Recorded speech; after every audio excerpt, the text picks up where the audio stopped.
This is Eric Topol from Ground Truths, and I am delighted to have with me Holden Thorp, who is the editor-in-chief of Science. We're going to talk about science, not just the magazine journal, but also science in general. And this is especially appropriate today because Holden was just recognized by STAT as one of the leaders for 2024 because of his extraordinary efforts to promote science integrity. So welcome, Holden. Thanks, Eric. And if I remember correctly, you were recognized by STAT in 2022. So it's an honor to join a group that you're in anytime, that's for sure. And great to be Oh, on here with you. well, that's really kind of you. Let's start off, I think, with the journal because I know that consumes a lot of your efforts, and you have 5 journals within science. We have six. Oh, six. I'm Yeah. sorry, six. I didn't. I didn't. So there's science, the original, and then 5 others. Can you tell us what it's like to oversee all these journals? Yeah, well, we're a relatively small family compared to our commercial competitors. I know you had Magdalena on, and Nature has, I think, almost 90 journals. So six is pretty small. In addition to science, which most people are familiar with, we have Science Advances, which also covers all areas of science and is larger and is a gold open access journal and also is overseen by academic editors, not professional editors. All of our other journals are overseen by professional editors. And then the other four are relatively small and specialized areas. And probably people in your who listen to you and follow you would know about science translational medicine, science immunology, science signaling, and then we also have a journal, Science Robotics, which is something I knew nothing about, and I learned a lot. I've learned a lot about about robotics and the culture of people who work there interacting with them. So, we have a relatively small family. There's only 160 people who work for me, which is manageable. I mean, that sounds like a lot, but in my previous jobs, I was a provost and a chancellor, and I had tens of thousands of people. So it's really fun for me to have a group where I at least have met everybody who works for me. And we're an outstanding set of journals, so we attract an outstanding group of professionals who do all the things that are involved in all this, and it's really really fun to work with them. And at Science, we don't just do research papers, although that's a big and probably for your listeners the biggest part of what we do, but we also have a news and commentary section, and the news section is 30 full time and many freelancers around the world really running the biggest general news operation for science that there is. And then in the commentary section, which you're all a regular contributor for us in Expert Voices, we attempt to be the best place in the world for scientists to talk to each other. And all three of those missions are just really, really fun for me. It's the best job I've ever had, and it's one I hope to do for many years into the future. Well, it's extraordinary because in the 4.5 years I think it's been since you took the helm, you've changed the face of science in many ways. Of course, I think the other distinction from the nature journals is that it's a nonprofit entity, which shows it isn't like you're trying to proliferate to all sorts of added journals. But in addition, what you've done, at least the science advisor and the science news and all these things that come out on a daily basis, it's quite extraordinary, as we saw throughout the pandemic. I mean, just reporting that was unparalleled from, as you say, all points around the world about really critically relevant topics. And obviously, it extends well beyond the concerns of the pandemic. So it's has a lot of different functions. But what I think you have done, two major things, Holden. One is you medicalized it to some extent. You know, a lot of people saw the journal, particularly Science per se, as a truly basic science journal, not so much applied in the medical sphere. But these days, there's more and more that would be particularly relevant to the practice of medicine. So that's one thing. And the other thing I wanted you to comment on is you're not afraid to speak out. And as opposed to many other prior editors who I followed throughout my career at Science, they were pretty much the politically correct type, and they weren't going to, really express themselves, which you are particularly not afraid of. So maybe you could comment about if you do perceive this medicalization of science to some extent, and also your sense of being able to express yourself freely. Yeah, well, you're kind to say both of those things are certainly things we have worked at. I mean, I do come from a background of, even though I'm trained as a chemist, most of what I did sort of towards the latter end of my career. I mean, I did very basic biochemistry when I was a researcher, but the last part of my research career, I worked in on development of a drug called Vivjoa, which is an alternative to the fluconazole family that doesn't have the same toxicity and is currently on the market for chronic yeast infection and hopefully some other things in the future when we can get some more clinical trials done. Um, and I've hung around biotech startups and drug drug development, so it is part of the business that I knew.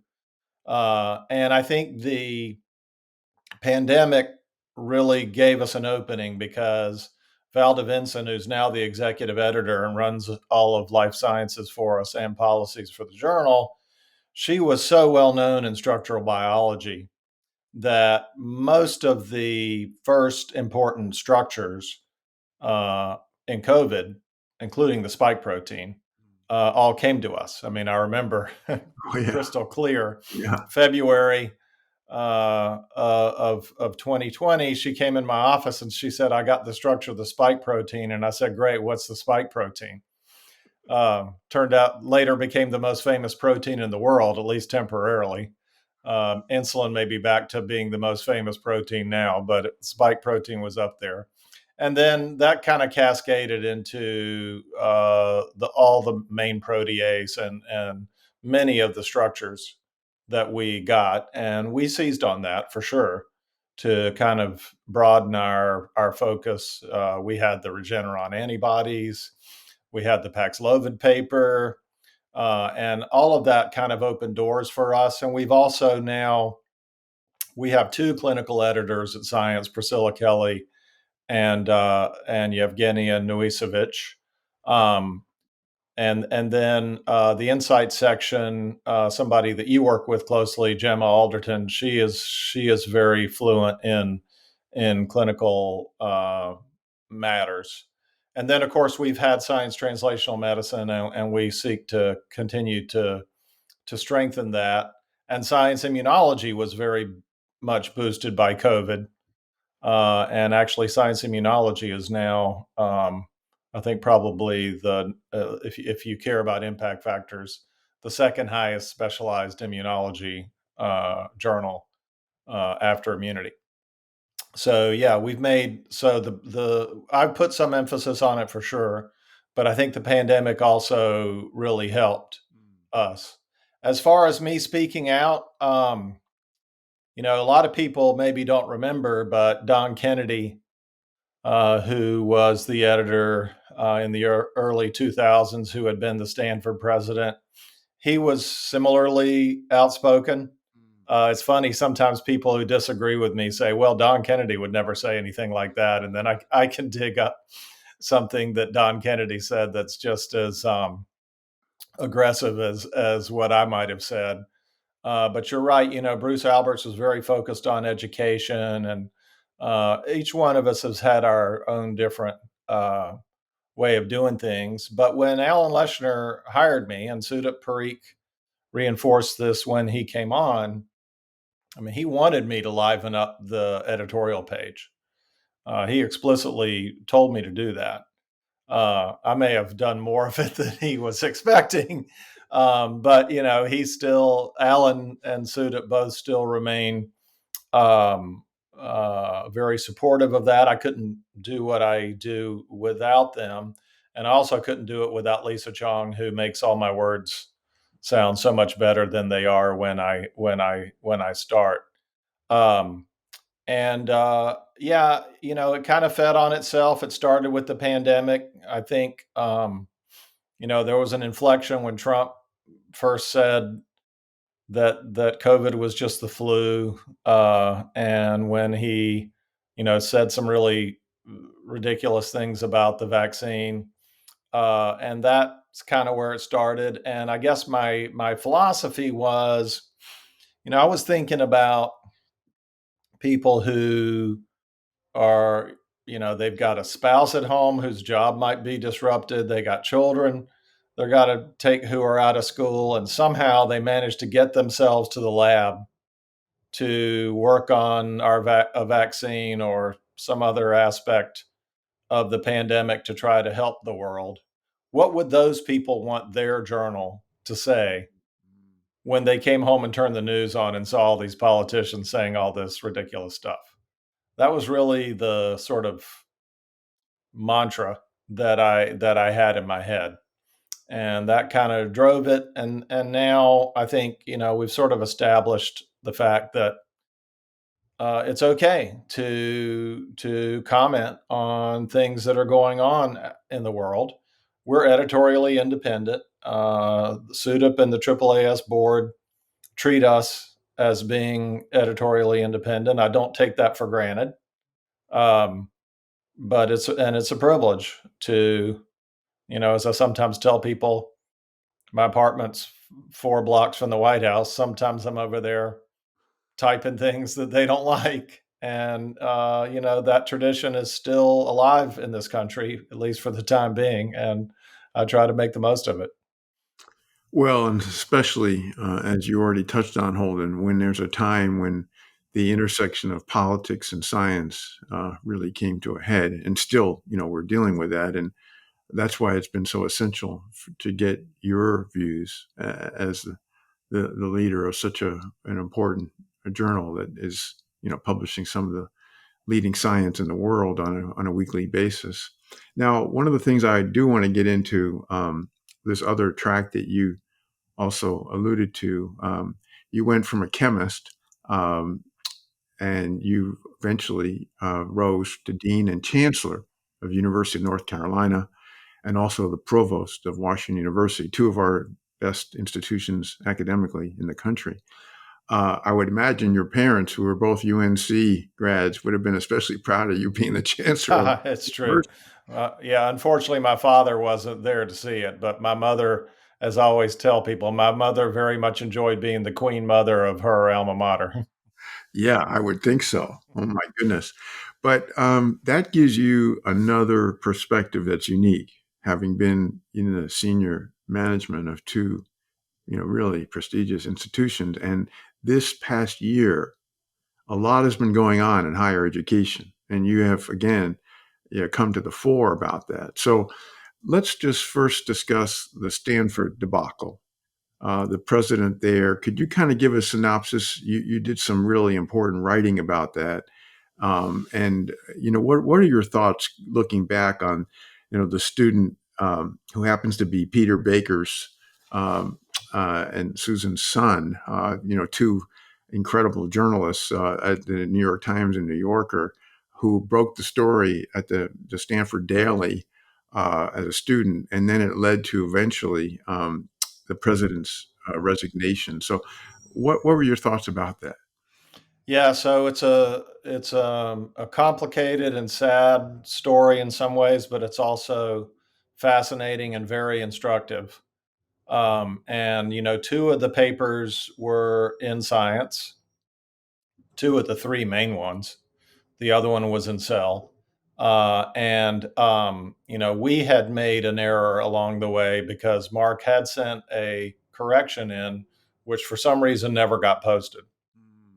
And we searched every email server we had, everything we had, trying to find exactly what happened. But we think, we have a website run by humans, and there was something that happened when the corrections were transmitted into our operations group and they didn't end up on the website. So one of the things I had to do was to say repeatedly to every reporter who wanted to ask me, including some Pulitzer Prize winners, uh, that we had looked everywhere and couldn't find um, couldn't find any reason why somebody would have intentionally stopped those corrections from posting. And I was a little one thing about it was I didn't want Mark had enough problems. He didn't need to be blamed for the fact that we botched that. So I think people were maybe impressed that we just came out and admitted we made a mistake, but that's really what this area needs. And those things happened before I became the editor in chief. But I was satisfied that where that error happened was done by people who had no idea who Mark Tessier-Levine even was. But because of all that, and because we had to decide what to do with these papers, I talked to him extensively at the beginning of this, maybe as much as anybody, now that I look back on it. And I think that for him, the error that happened is a very common one. You have a PI with a big lab. There are many incentives for his coworkers and yours to want to get high profile publications. And what we see is mostly at the end when you kind of know what's happening. Some corners get cut doing all the controls and all of the last things that have to be done to go into the paper. And someone in his lab did that, and he didn't notice when the gels were sent in. The committee that investigated it later found something that I was certain at the beginning was going to be true, which is he didn't have any direct involvement in in making the problematic images or know that they were there. Every time we see one of these, that's almost always the story. And if he hadn't been the president of Stanford, he probably would have. I mean, a couple of the papers that were attracted could have been just big corrections. That's another topic we can talk about in terms of whether that's the right thing to do. But because he was the president of Stanford, it triggered all these things at the university, which made the story much more complicated. And it is similar to what we see in a lot of these, that it's the institution that does the most to make these things bigger than they need to be. And in this case, the first thing was that young Theo Baker, who I've talked on the phone extensively with, and I just had a long lunch with him in Palo Alto a couple Oh, of weeks wow. ago. It's the first time Wow. we ever met in person. Huh. He's finishing up his book, which has been optioned for a movie, and I've told him that I want Mark Hamill to play me in the movie, because I don't know if you saw this last thing he did, Follow the House of Usher, but he was a very funny curmudgeonly Oh, old yeah. guy, and so I think he would be a lot like me dealing with Theo, but uh, you know Theo did great work. Um, did everything that Theo write add up precisely? I mean, he was teaching himself a lot of this biochemistry as he went along, so you could always find little holes in it. But the general strokes of what he had were correct, and Mm, in my opinion, and Mark would have been better served by talking to Theo and answering his questions, mm, or talking to other reporters who are covering this, and there are many excellent ones. This is something I learned the hard way when I was at North Carolina.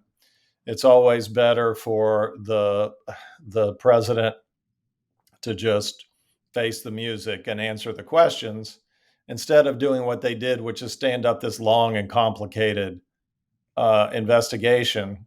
And when the institutions do these long investigations, the outcome is always unsatisfying for everybody. Right. because because the investigation, it found precisely what I think anybody who understands our world would have expected, that Mark didn't know about the fraud directly, but that he could have done more to create a culture in his laboratory where these things were picked up. Whether that's making his lab smaller or him having other fewer other things to do, or precisely what it is.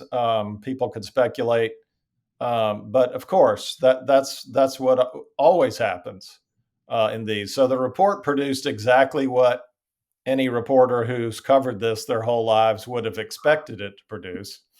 But the people who don't know the intimate details of how this works were not satisfied by that. And he ended up having to step down. Right. And we'll never know what would have happened if, instead of doing all of that, he just said, "Wow, I really screwed this up. I'm responsible for the fact that these images are in here, and I'm going to do everything I can to straighten it out. I'll be happy to take your questions." Yeah. Yeah. um, that's always what I encourage people to do, because I was in a similar situation at North Carolina with a scandal involved in athletics and an academic department. And we did umpteen investigations instead of me just saying, "Hey, everybody, we cheated for 30 years. It started when I was in middle school, but I'm still going to try to clean it up. And, I'll be happy to answer your questions."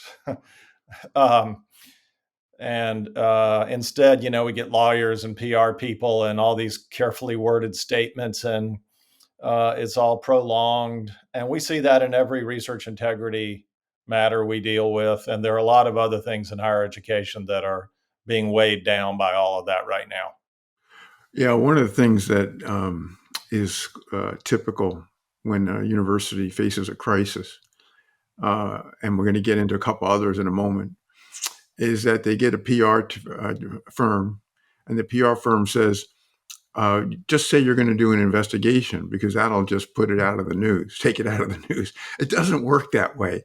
And what's amazing is that the universities pay a lot of money to these PR companies for crisis management.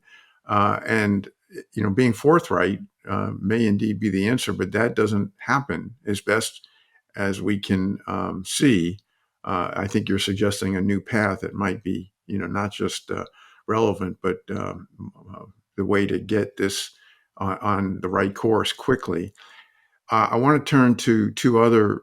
Yeah, Uh, just on that, there's a person in that PR space who I really like. There are a few of them that are really good, and he's the person who helped me the most. And he used to refer doing the investigation as putting it on the credit card.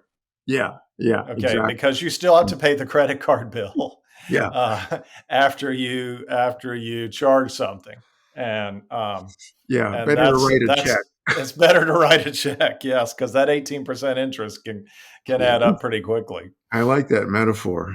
It's entirely appropriate. That's a good one. Now, in the midst of all this, there's been two other leading institutions besides Stanford where the president resigned for different reasons, at least in part. One was at Harvard and one at Penn. And this is just a crisis in our top universities in the country. I mean, three of the very top universities. So, could you comment about the differences at Harvard and Penn related to what we just discussed at Stanford? Yeah, so I don't know Claudine Gay, but I've exchanged emails with her, and I do know Liz McGill, and I know Sally Kornbluth even better. Our kids went to middle school together because she was at Duke.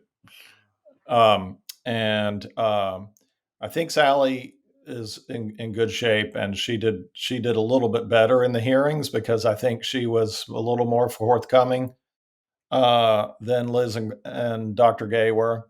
But I think also Liz was in a pretty weakened state already when she went in there. Um, and I think that it's what happened that day, and it was a devastating day for higher education. I cleared my calendar and I watched the whole thing, and I couldn't sleep that night. And it was, I thought, oh my goodness, my way of making a living has just taken a death blow. Um, and I just felt so much compassion for the three of them, two of whom I knew, one of whom I could imagine, having been through similar things myself. And I think what, my take on the whole thing about free speech and the war and all this stuff is that higher education's got a problem, which is that we have promised to deliver a product that we can't really deliver. And that is to provide individualized experiences for students, right? So I'm back on the faculty now at GW. I have 16 people in my class. I know every single one of them. I was teaching during the fall, last fall. I teach on Monday nights, which Yom Kippur was on a Monday night, and so which was before October 7th. And so I knew precisely how many Jewish kids I had in my class because they had to make up class for that Monday night. Um, and I was basically able to talk to each one of them and make sure. And then GW is a very liberal university, so I had a whole bunch that were all the way on the other side also. Um, and I was just able to talk to each of them and make sure they had what they needed from the university. Uh, but most but the institutions don't really have the luxury. They don't have somebody who's been doing this for 35 years, teaching 16 people, who can make sure they're getting what they need. But they write letters to all their students saying, you're going to join a diverse student body where we're going to give you a chance to express yourself and explore everything, right? But there's too many of them to actually deliver that. And none of them want to say that out loud. And so, what happens in a situation like this, and everybody says, well, don't send out the statements, don't send out the statements. But how else are you going to communicate with all those people? I mean, because, the truth is, education is a hands on, individualized deal. And so the students who are experiencing anti Semitism at Harvard or Penn or anywhere else were feeling distress, and the university wasn't doing what they promised, and attending to that. And similarly to the students who wanted to express themselves in the other direction. And so, what really needs to happen is that universities need to put more emphasis on what goes on in the classroom, so that these students are getting the attention that they've been promised. But universities are trying to do a lot of research. And you're at a place that's got a little simpler mission, but some of these big complicated ones are doing urban development, and they're trying to win athletics competitions, and they're running hotels and fire departments and police departments, and it's really hard to do all, and multi billion-dollar investment vehicles.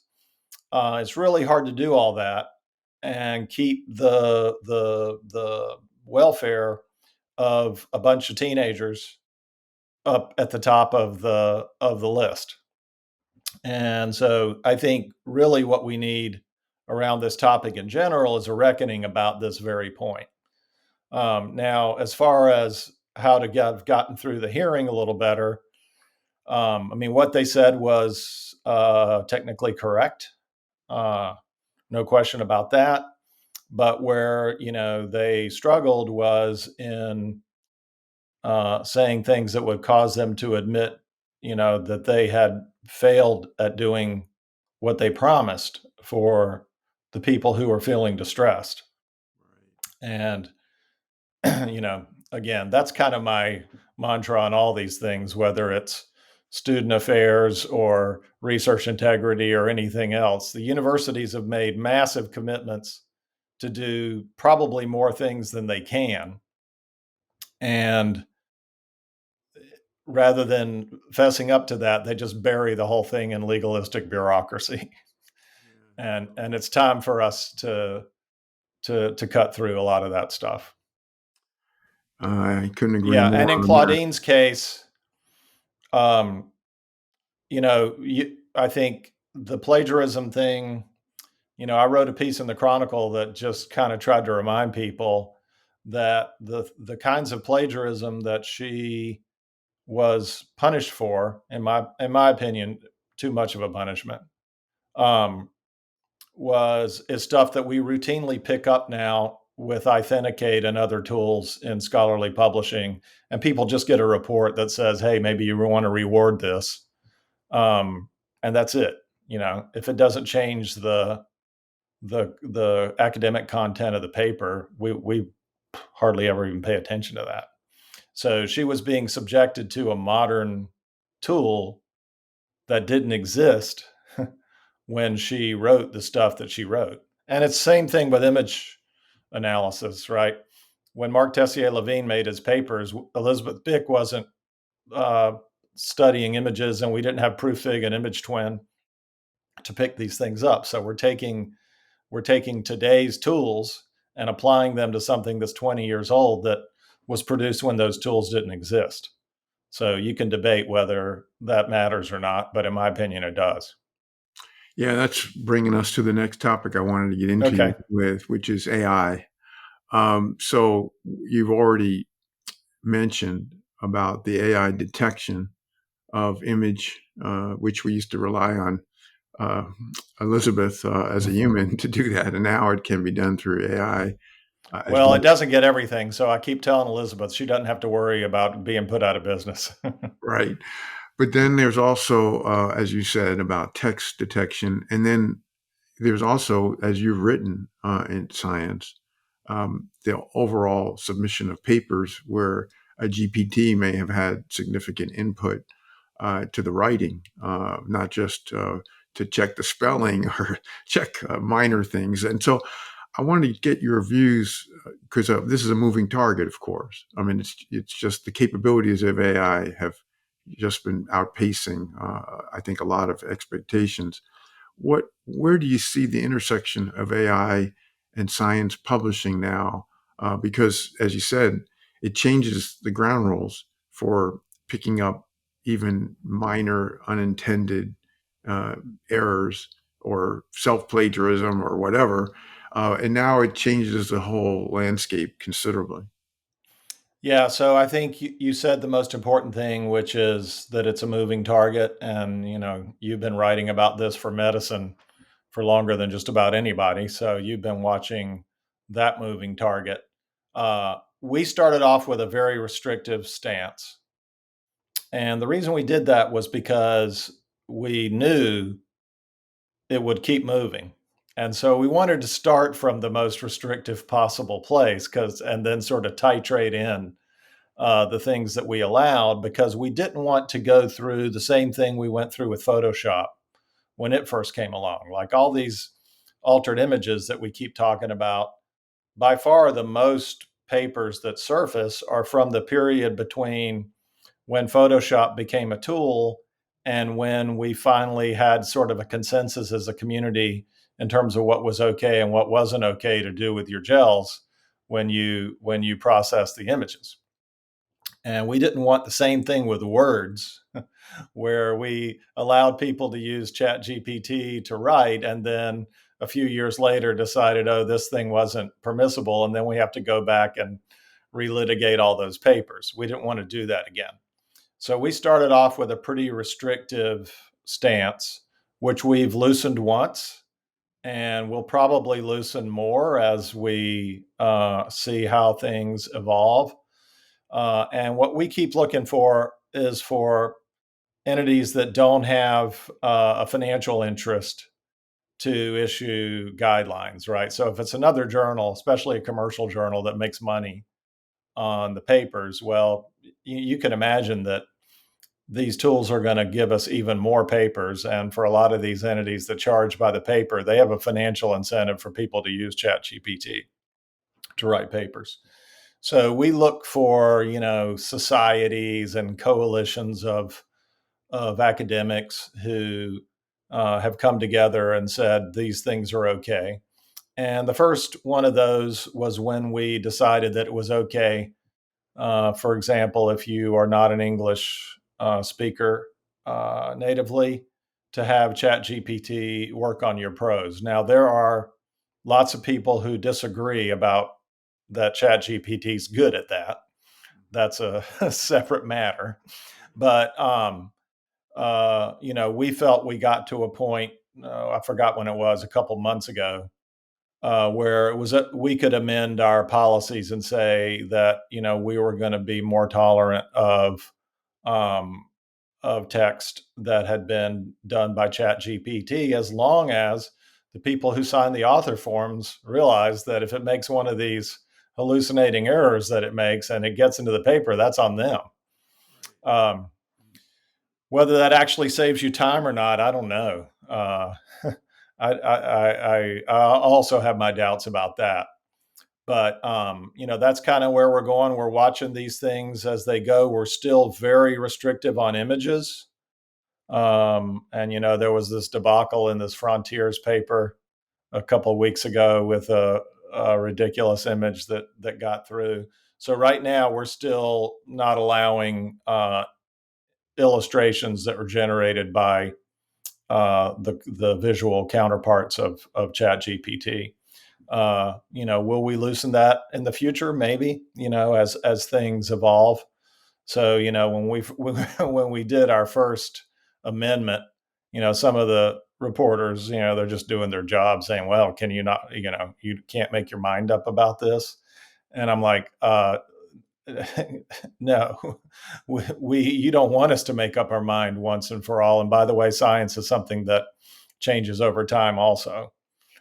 So we're watching this develop, and we expect, everybody jokes about how we spend too much time talking about this, but I think everybody's gotten to the point now where they're realizing we're going to talk about it for years to come. Oh my goodness, yes, because we're talking about truth versus fake, Right. and this is big stuff. I mean, it affects every, whether it's the elections, whether it's every sector of our lives are affected by this, and obviously publishing in a leading peer-reviewed journal, it couldn't be more important as to get this right and to adjust, as you said, as more evidence, performance, and other issues are addressed systematically.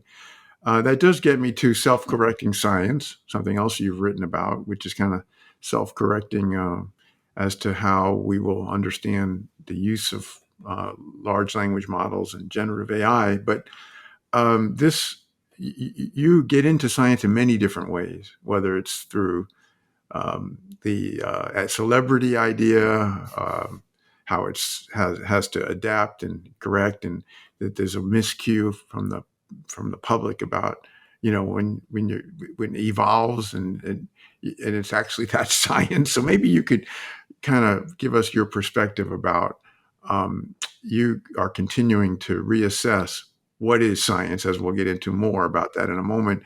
Where are you at right now on that?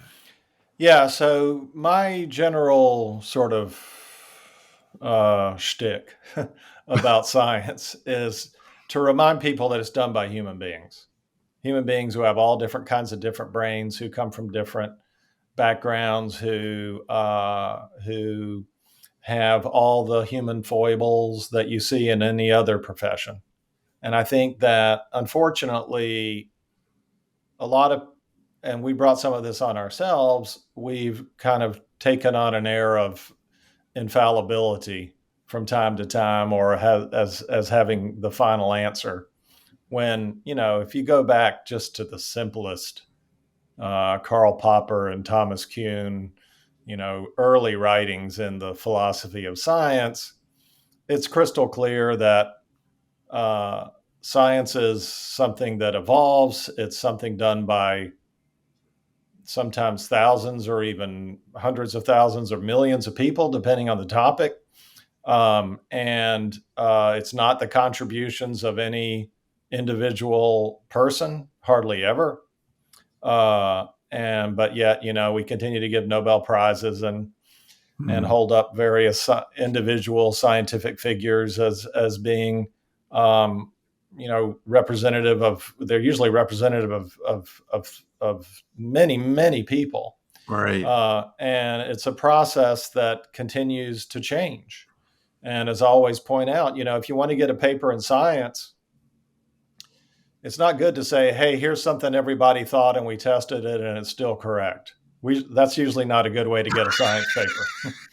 uh, the right thing to do is to say, "Hey, the W boson might weigh more than we expected it to," or it turns out that you know evolution occurs in ways that we didn't expect, or that's how you get a science paper. That's how you get on the cover of Science. Uh, those are the things that we look for, things that change the way people think about science, and so that's what we're all actively looking for. But yet we sometimes portray to the public that we always have everything completely figured out. And the journalists sometimes don't help us because they like to write crisp stories that people can get something out of. And we like to go on TV and say, "Hey, I got the answer." Um, don't wear a mask. Do wear a mask. This is how much the temperature is going to go up next year. Oh, we refined our model, and it turns out it's another tenth of a degree this way or that way. Um, I mean, that's what makes what we do interesting. Right. And embedded in that is also human error, right? Because we make errors in interpretation. We might see a set of data that we think mean one thing, but then somebody else will do something that helps us interpret it another way. In my opinion, that's certainly not misconduct. We don't we hardly ever publish corrections or retractions over interpretation.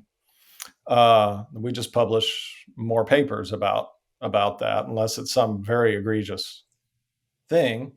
And then we also have greed and ambition and ego and lots of other things that cause people to make intentional errors uh, that get most of the attention. And we have errors that are unintentional but still may relate to fundamental data in the paper. So when you put all this together, the answer isn't to try to catch everything, Right. because there's no way in the world we're going to catch everything. And we wouldn't want to, even if we could, for some of it, because as John Maddox, who ran my competitor journal for many years in a brilliant way at Nature, someone once asked him how many papers in Nature were wrong, and he said all of them. Okay, because all of them are going to be replaced by new information. Yeah. And so what we'd be better off trying to convince the public that this is how science works, which is much harder than just going to them with facts. I mean, that takes a lot of work. And doing a better job of telling each other that it's okay when we have to change the record, because the biggest thing that erodes trust in science is not the fact that we make mistakes. It's that when it turns into a drama over whether we are going to correct the record or not. That's what all these, the Stanford case is probably the biggest in people's minds. But if you look at, we've had this behavioral economics stuff at Harvard, we have this superconductivity at Rochester, Dana Farber's having a big Oh yeah. Yeah. event right now. All of these things don't have to be this dramatic if we would do a better job of collaborating with each other on maintaining an accurate scientific record, rather than letting ambition and greed and ego get in the way of all of it. Well, you got some important threads in there. The one thing I just would also comment on is, my favorite thing in science is challenging dogma because there's so much dogma, Right. and that's obviously part of what you were getting into, and many other aspects as well. But that's the story of science, that that nothing stands. If it does, then you're not doing a good job of really interrogating and following up on whatever is accepted at any particular moment in time. But your writings, whether it's in science and editorials or Science Forever, your Substack, which are always insightful, but I think one of the most recent ones was about who is a scientist. And I really love that one because I'll let you explain. Uh, there are some people who have a very narrow view and others who see it quite differently. And maybe you could summarize yours. Yeah, well, I had the privilege to moderate a panel at the AAAS meeting that included Keith Yamamoto, who was our outgoing president, Willie May, who was our incoming president, Peggy Hamburg, who ran the FDA, and many, many other things. Kay Husband-Feeling, who was a social scientist, and Michael Crow, who was the president of Arizona State. These are all extraordinary people. And I just asked them a simple question. So, who is a scientist? Because, I think one thing that I see in my work, and you probably see in the communication work and writing that you do, that, not all of our colleagues who work in the laboratory think that the rest of this stuff is science, right? Um, And the place that breaks my heart the most is when somebody says one of our professional editors isn't qualified to reject their paper because they don't have their own lab. All right. Well, you've interacted with a lot of our editors. They read more papers than either one of us. They know more about what's going on in these papers than anybody. They are absolute scholars in every sense of the word. And if someone thinks they're not scientists, I don't know who a scientist is. And so, then you can extend that to science communicators. I mean, those are obviously, with the problems we've been talking about, the people we need the most. Great teachers. Are they, if someone's a great science teacher and they have a PhD and they worked in lab and they're teaching at a university, are they still a scientist even if they don't have a lab anymore? So, in my opinion, an expansive definition of this is the best because we want all these people to be contributing. In fact, many of the problems we have aren't because we're not good in the laboratory. We seem to be able to do a good job generating that. It's more about, all these other pieces that we're not nearly as good at. And part of what we need to do is value the people who are good at those things. So I posed this to the panel, and I hope people go on and watch the video. It's worth watching. Keith Yamamoto uh, was in the group that said it's only if you're doing and planning research that you're a scientist. He knew he was going to be outnumbered before we went out there. We talked about that. I said, Keith, you're my boss. If you don't want me to ask that question, I won't. But to his credit, he wanted to talk about this. And then Michael Crow was probably the furthest on the other side, who said, what makes humans different from other species is that we're all scientists because we all seek to explain things. So somewhere in the middle, and the others were kind of scattered around the middle, although I would say closer to Michael than they were to Keith. But I think this is important for us to work out because we want everybody who contributes to the scientific enterprise to feel valued. And if they would feel more valued if we called them scientists, that suits me, but it doesn't suit all of our academic colleagues, Well, I apparently. mean, I think just to weigh in a bit on that, I'm a big proponent of citizen scientists, and we've seen how it has transformed projects like Folded for structural biology and so many things. The All of Us program that's ongoing right now to try to get 1 million participants, at least half of whom are underrepresented, to be citizen scientists, learning about themselves through their genome and other layers of data. And that, I think, may help us to fight the misinformation, disinformation, the people that do their own research with a purpose that can be sometimes nefarious. And the last type of topic I wanted to get to with you was the University of Florida and the state of Florida and the Surgeon General there. And again, we're kind of circling back to a few things that we've discussed today about higher education institutions as well as politics. And I wonder if we get some comments about that scenario. Yeah, well, I'm coming to you from Orlando, Florida, where I have a home that I've had ever since I moved to a cold climate, and and I spent the whole pandemic down here. So I observed a lot of things going on in the state of Florida firsthand, uh, and I think it's in a way it's two different worlds because Florida does make a massive investment in higher education, more than many other states. And that has really not changed that much under Governor DeSantis, despite his performative views that seem to be to the contrary. And so I think it's important to acknowledge that Florida State and Florida and UCF and USF, these are excellent places, and many of them have thrived in terms of their budgets, even in this weird climate. But the political performance is, very much in the other direction. This is where the Stop Woke Act happened. This is where, again, I live in Orlando. This is a company town. The uh, Ron DeSantis decided to take on the Walt Disney Corporation. This is the second biggest city in Orlando, and it's a company town, and he took on the employer. It's kind of it doesn't make a whole lot of political sense, but I think it was all part of his national political ambitions. And involved and down at the base of this was this all strange anti-vax stuff. Now I got my first vaccines down here.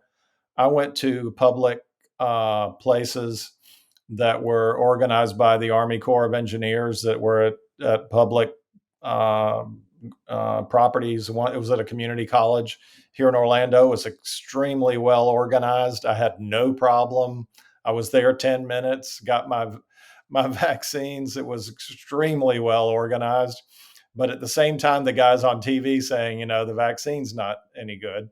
And he hires this person, Joseph Ladapo, to be his Surgeon General, who, I think we would both say is an anti-vaxxer. I mean, he No question. just recently said that you didn't need to get a measles vaccine, and then in the last couple of days said if you're unvaccinated and you have measles, you don't have to quarantine for 21 days.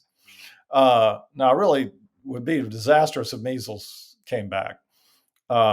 You know a lot more about that than I do, but I'm a generation that had a measles vaccine and never worried about measles. Um, so the part of it that I worry about the most is that uh, this person, the Surgeon General, also has a faculty appointment at the University of Florida, and you can see how he got it because if his academic resume has been circulated as a result of all of Florida's public records laws, and he has a very strong, credible resume that would probably cause him to get tenure at a lot of places. Um, but the and the medical faculty at Florida have tried to assert themselves and say, we really need to distance ourselves from him. But the administration at the University of Florida has not really engaged them. Now, I did ask them last week about the measles thing. I was going to write about it again, and I wrote to them and I said, if you guys aren't going to say anything about what he's saying about the measles, then I'm going to have another editorial. And they sent me a statement, which I posted that you probably saw, that they still didn't condemn him personally, but they did say that measles vaccination was very important. And it was a fairly direct statement. So I don't know if that will portend more stronger words from the University of Florida. Maybe now that their president is somebody who's close to the governor, they'll feel a little more comfortable saying things like that. But I think the bigger issue for all of us is when we have academic colleagues who say things that we know are scientifically invalid. And this always gets to the whole free speech thing. Um, but in my opinion, free speech it's within free speech to say, yes, all these things about vaccines are true, but I still don't think people should be compelled to get vaccinated. That's an opinion that's fine. But what's not an opinion is to say that vaccines are unsafe if they've been tested over and over again and proven to be effective. That's not an opinion. Um, and I personally don't think that deserves certainly to be weighted equally with the totality of medical evidence. And I think that it's within bounds for academic colleagues and even institutions to call out their colleagues who are not expressing an opinion, but are challenging scientific facts without doing experiments and submitting papers and having lots of people look at it and doing all the stuff that we require in order to change scientific consensus. And this happens in climate change in a very parallel way. Right? I mean, it's an opinion to say the climate is changing, humans are causing it, but I still don't think we should have government regulations about carbon. I think we should wait for the private sector to solve it, or I don't think it's as going to have as bad of an effect as people say. Those are policy debates that you can have, but alleging that climate scientists are falsifying their projections somehow when they're not is in my opinion not covered by free speech. And I think the best evidence we had of this is this recent verdict with Michael Mann, where it was the people who were criticizing him were found to be defamatory when they said that he committed research fraud. Right? They could say he's exaggerating the threat. They could say they could dislike his style. He does have a very bombastic style. They can say all kinds of things about their opinions about him personally. But if you accuse him of committing research fraud, and the paper that was in question was one of the most highly litigated papers of all time, it's been investigated more times than you can count. That's not something that's protected by free speech because it's defamatory to say that, and the jury found that. And so I think we have a lot of work to do to get within our own world our colleagues to get their arms around these two forms of debate. Right. Well, I think this is, again, another really important point you're making. During the pandemic, parallel to the Michael Mann um, climate change case, is that leading universities, as we recently reviewed in a podcast with Jonathan Howard, who wrote a book about this, leading universities like Stanford, UCSF, Johns Hopkins, and many others didn't come out about the people that were doing things, saying things that were truly um, potential public harm. Not like you're saying expressing an opinion with the truth, but rather, negating evidence that was important to keep people protected from COVID. So this is a problem which is thematic that in our discussion, I think, Holden, is that universities have to get with it. They have to be able to help not put things on the credit card, be very, very transparent, direct, quick, respond, and not hide behind, worried about social media or journalists or, whatever else. So this has been an incredible discussion, Holden. I got into even more than I thought we would. You're a phenom to defend the whole science landscape that is challenging right now. I think you would agree for many reasons that we've discussed, and it affects education in a very dramatic, serious way. So I want to thank you, all that you're doing at Science with your team there, to lead the charge and stand up for things and not being afraid to stimulate some controversies here and there. It's good for good for the field. And so I hope I didn't miss anything in this exhaustive. This is the longest podcast I've done on ground truth. I want you to know that. Well, I'm flattered by that because you've had some great people on, that's for sure. And thank you for all you're doing, not just in science, but to spread the word about all these things and bring people together. It means a lot to all of us. Much appreciated. And we'll convene again soon to discuss so many dimensions of what we just have been reviewing and new ones to come. Thanks very much. Okay, always good talking to you.